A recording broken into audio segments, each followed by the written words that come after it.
Assalamualaikum ji, myself Mrs. Aswa Shehbaz. I'm a consultant psychologist and executive director of Institute of International Peace Leaders Association. Today we are going to talk about a very serious, very common but a very rare disorder in people.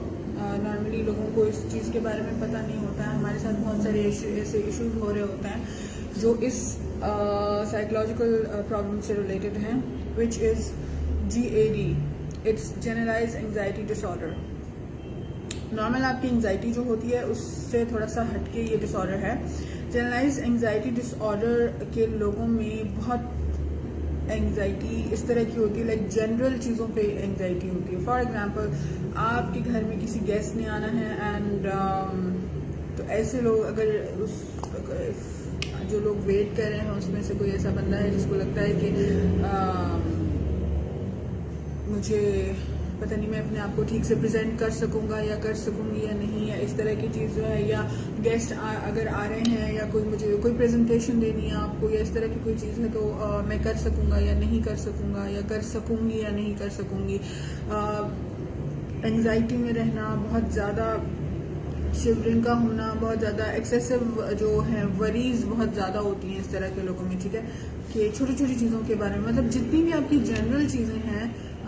अगर for example आप लंबे सफ़र पे जा रहे हैं, इस तरह का जो शख्स है वो लंबे सफ़र पे नहीं जा सकता, उसको इस तरह के थॉट्स आने शुरू हो जाते हैं कि अगर मेरा एक्सीडेंट हो गया, या मैं अकेले ड्राइव नहीं कर सकता, या मैं अकेले ड्राइव नहीं कर सकती, गाड़ी ख़राब हो गई, या कोई इस तरह का कोई इशू हो गया, तो what will I do. Okay, तो इसके सिम्टम्स में सबसे बड़ा और मेजर सिम्टम जो है वो एक्सेसिव वरीज है. ठीक है, एक्सेसिव वरीज में मतलब छोटी छोटी बात पे परेशानी होना, छोटी छोटी चीज़ों पे परेशानी होना. इस तरह के लोग बहुत कम जो है वो अपने आप को हेल्प आउट कर सकते हैं. They are always seeking help, they are always seeking somebody to harness them to do their tasks and all that, right. Secondly, second major जो इसमें सिम्टम आता है वो फ्री फ्लोटिंग थॉट्स आती हैं. मतलब इनकी थॉट्स जो है बहुत ज़्यादा फ्लोट करती रहती हैं, कोई एक जगह पे टिकेंगे नहीं. कभी कोई एक चीज़, आप डिसीजन पावर नहीं होती इस तरह के लोगों में, कंसंट्रेशन नहीं बना सकते हैं इस तरह के लोग.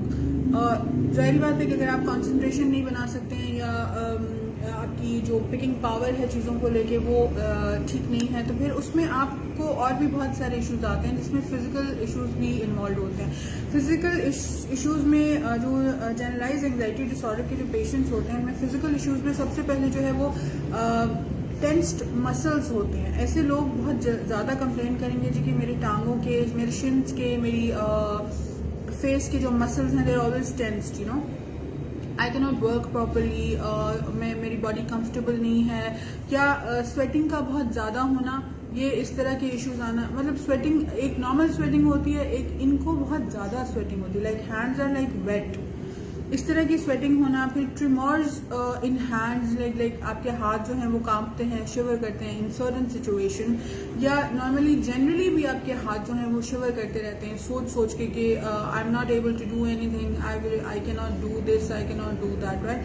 अपसेट स्टमक रहता है बहुत ज़्यादा.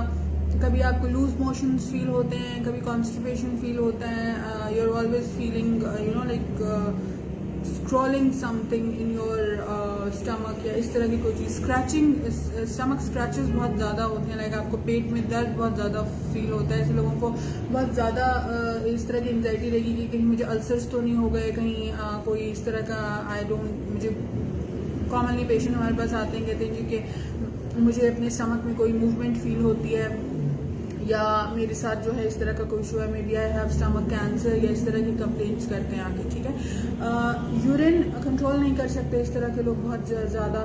या फॉर एग्जांपल, अगर आपको वॉशरूम जाना है या नहीं जाना है, अगर ऐसी थॉट भी आ गई जहन में, कोई टास्क भी आपके पास, तो आपको फ़ौरन से वॉशरूम जाना पड़ता है और आप अपने स्टमक को जो है या अपने यूरिन को, ब्लैडर को जो है वो कंट्रोल नहीं कर सकते. इस तरह के लोगों में ये सिम्टम्स बहुत ज़्यादा आते हैं. गैर ज़रूरी सोचों का होना, और ऐसी सोचें जिनका रियलिटी से कोई लिंक नहीं है, मतलब कनेक्ट करते रहेंगे एक थॉट से दूसरी थॉट को कनेक्ट करते रहेंगे, और सिर्फ they even can think about this, you know, क्योंकि उठ के वो कोई काम नहीं करते, लेजी होते हैं, उनको अपने ऊपर ट्रस्ट नहीं होता, अपने ऊपर फेथ नहीं होती, तो सिर्फ ये थॉट्स जो है वो क्रिएट करने के लिए जो है बहुत ज़्यादा इनका माइंड जो है बहुत ज़्यादा वर्क करता है इस तरह से. ठीक है जी.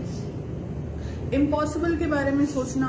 ऐसे लोग, हमारे पास बहुत सारे पेशेंट्स ऐसे आते हैं जो आके कंप्लेन करते हैं कि मैम मुझे ऐसे लगता है कि मेरा दिमाग हर वक्त चलता रहता है और कभी रुकता नहीं है। I always create thoughts, I always think about things, और मुझे जो समझ में नहीं आता है कि मेरा दिमाग, अगर मैं सो भी रहा हूँ या सो भी रही हूँ तो my brain is always working, my mind is always talking to somebody. या जब मैं सो के भी उठता हूँ तो मैं रिलैक्स नहीं होता या मैं रिलैक्स नहीं होती। सोचते बहुत ज़्यादा हैं इस तरह के लोग, इम्पॉसिबल्स के बारे में बहुत ज़्यादा सोचते हैं, इमेजिनरी थिंकिंग जिनकी बहुत ज़्यादा होती हैं, थॉट प्रोसेस बहुत ज़्यादा एक्टिव होता है, लाइक नॉर्मल इंसानों से बहुत ज़्यादा एक्टिव होता है। That's why they always used to say in worries and excessive worries, जैसे मैंने आपको बताया। ओके, अब इसके कॉजेज आ जाते हैं। कॉजेज में सबसे पहले जेनेटिक कॉजेज हैं, लाइक अगर आपकी फैमिली में 4 फादर्स में, आपके पेरेंट्स में इस तरह की एंग्जाइटी है या इस तरह के इश्यूज चलते आ रहे हैं तो यू डेफिनेटली हैव दैट, और चांसेस होते हैं बहुत ज़्यादा कि आप बच्चों में भी इस तरह की एंग्जाइटी जो है वो आ जाए। ठीक है जी।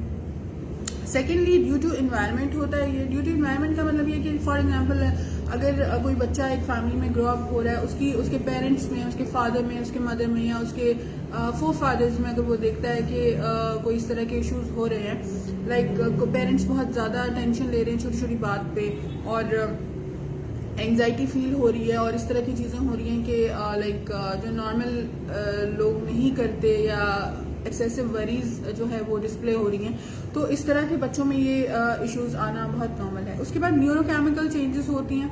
न्यूरोकेमिकल चेंजेस में एक सेरोटोनिन एक केमिकल है जिसकी वजह से जिसकी कमी की वजह से जो है GAD हो सकता है, लाइक जनरलाइज्ड एंग्जाइटी डिसऑर्डर पाई जा सकती है किसी फर्द में भी। सो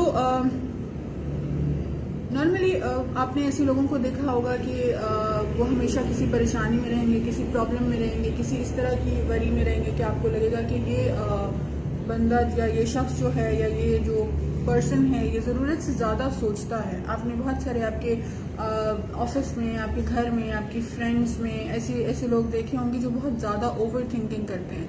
तो मे बी ये सिम्टम हो सकता है कि उनको जनरलाइज एंग्जाइटी डिसऑर्डर का ये जो प्रॉब्लम है ये हो सकता है, बट उसका एक प्रॉपर एक वे होता है टू फाइंड आउट कि क्या ये चीज़ एग्जैक्टली है। आप किसी को भी खुद से डायग्नोज नहीं कर सकते। फॉर एग्जांपल अगर इस तरह कोई शख्स सैड है या कोई ज़्यादा सोच रहा है तो आप उसको कह दीजिए तुम्हें GAD हो गया। मेरे पास ऐसे बहुत सारे लोग आते हैं जो खुद से ही साइकोलॉजिस्ट या साइकियाट्रिस्ट बनने के लिए ट्राई करते हैं। ऐसी चीज़ों से प्लीज़ अवॉइड कीजिए। अगर आपको कोई इस तरह के इश्यूज हैं या आपके रिलेटिव में इस तरह के किसी को कोई इश्यूज हैं तो please do meet some psychologist और some good psychiatrist near by you and find out the solutions of your problems. इसमें कोई प्रॉब्लम नहीं है अगर आप किसी साइकोलॉजिस्ट को जाके कोई इश्यूज अपने बताते हैं, दैट्स टोटली फाइन।